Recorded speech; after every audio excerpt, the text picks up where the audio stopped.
સુરતના મોટા વરાછા વિસ્તારમાં આવેલા સુખ વિલાસ ફાર્મ ખાતે સગર સમાજ સુરત દ્વારા દ્વિતીય સમૂહ લગ્ન સમારોહનું આયોજન કરવામાં આવ્યું હતું। તેમાં 25 નવદંપતીઓએ પ્રભુતામાં પગલાં પાડ્યા હતા।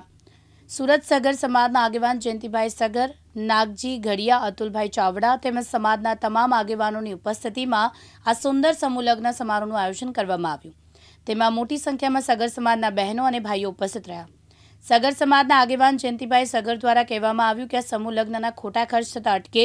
સમાજના સમૂહ લગ્નમાં નાનાથી નાના અને મોટાથી અગ્રણીઓ આ સમૂહ લગ્નમાં જોડાયા હતા।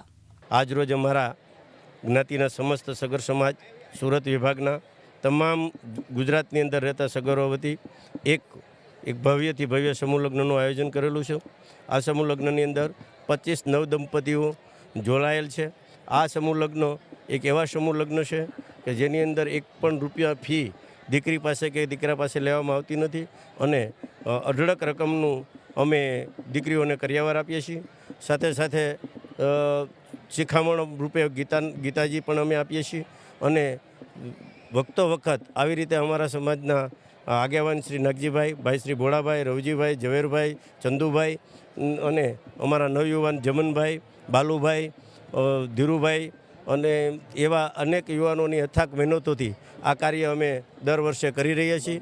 અને અવિરત ભોળાભાઈ પાથર જે અમારા મામા તરીકે બી ઓળખાય છે અને એ પણ એમની અવિરત મહેનત અને એની અવિરત કાર્ય પદ્ધતિથી અમૂલ્ય દાનથી આ કાર્ય અમે હર વખતે સફળ કરી રહ્યા છીએ।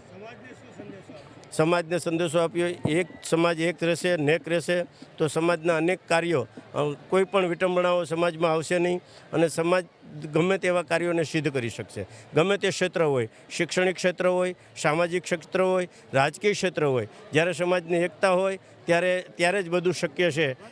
એ આ અમે બતાવવા માગીએ છીએ। કાનાભાઈ મેર, દિવ્યાંગ ન્યૂઝ, સુરત।